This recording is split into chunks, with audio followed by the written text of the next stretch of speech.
Class में हमने lens के फोकस तथा फोकस दूरी के बारे में पढ़ा था। तो हमने सीखा था कि लेंस के दो फोकस तथा दो फोकस दूरी होते हैं। प्रथम मुख्य फोकस को f1 से तथा द्वितीय मुख्य फोकस को f2 से दर्शाते थे। एक मोटा पेपर लेते हैं, इस पर लेंस की आकृति को बनाते करके लेंस बना लिया है। स्केल से हम बराबर दूरियों को अंकित कर हमने लेंस का फिगर बना लिया। सावधानी पूर्वक से ब्लेड से काट लेंगे। इस तरह हमने दो उत्तल लेंस तैयार कर लिया। जब भी आपको डायग्राम बनाना रहेगा बना सकते हैं। अब हम लोग पढ़ेंगे प्रतिबिंब के बारे में। लेंस में प्रतिबिंब कैसे बनते हैं। तो प्रतिबिंब का परिभाषा होगी डिफिनीशन, किसी बिंदु स्रोत से आती हुई प्रकाश की किरणें लेंस से अपवर्तन के बाद जिस बिंदु पर मिलती है या जिस बिंदु से आती हुई प्रतीत होती है उसे उस बिंदु स्रोत का प्रतिबिंब कहते हैं।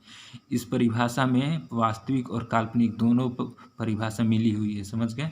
यदि इन दोनों को अलग करेंगे तो जहाँ वास्तव में मिलती है वह बन जाएगा वास्तविक प्रतिबिंब, जहाँ मिलती हुई प्रतीत होती है वो काल्पनिक प्रतिबिंब बनता है। ये दो प्रकार के होते हैं, वास्तविक प्रतिबिंब, काल्पनिक प्रतिबिंब। परिभाषा देखिए वास्तविक प्रतिबिंब का, जिस बिंदु स्रोत से आती हुई किरणें अपवर्तन के बाद जिस बिंदु पर वास्तव में मिलती है उस बिंदु स्रोत का वास्तविक प्रतिबिंब रियल इमेज कहते हैं। यह हमेशा उल्टा बनता है, इसे पर्दे पर प्राप्त किया जा सकता है, समझ गए। तो आपने पढ़ा होगा पिछले ही अध्याय में दर्पण में भी कि वास्तव में ये उसी का लगभग परिभाषा है सेम।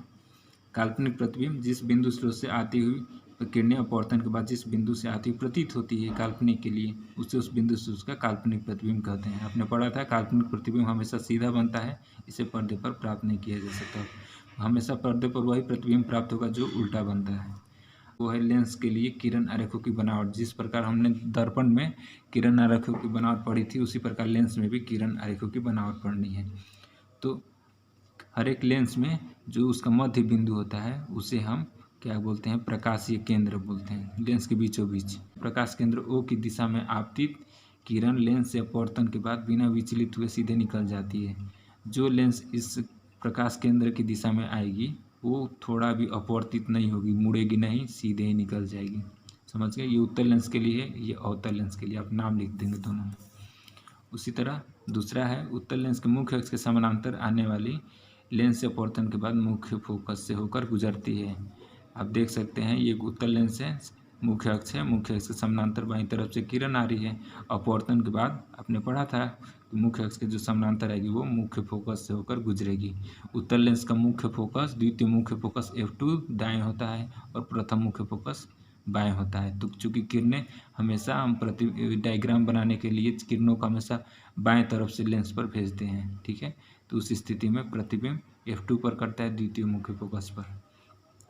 और यदि लेंस अवतल रहेगा तो मुख्य अक्ष के समानांतर आपतित किरण लेंस से अपवर्तन के बाद लेंस के फोकस से आती हुई प्रतीत होगी, ठीक है। अवतल लेंस में भी दो फोकस होते हैं, ठीक है। तो इसका द्वितीय मुख्य फोकस बाएं साइड होता है और प्रथम मुख्य फोकस दाएं साइड होता है। तो बाएं तरफ से जो किरण आएगी वो इस दिशा में मुड़ जाएगी, लेकिन वो हमें इसके द्वितीय मुख्य फोकस से आती हुई प्रतीत होती है। इन सभी का हम लोग प्रयोग करेंगे चित्र बनाने के लिए। ये सब आप ध्यान से देखते जाइए, इसको याद रखना है। जब कोई किरण लेंस के फोकस की दिशा में आपतित होती है तो वो अपवर्तन के बाद लेंस के मुख्य अक्ष के समानांतर हो जाती है, ठीक है। आपने ये दर्पण में भी ये परिभाषा पढ़ा था। तो ये मुख्य फोकस से किरण आ रही है, उत्तल लेंस का मुख्य फोकस, प्रथम मुख्य फोकस दाएं बाएं साइड है।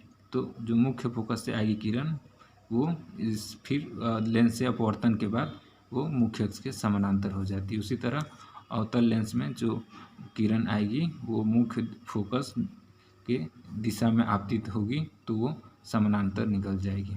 आप इन्हें चित्र में बना लीजिएगा।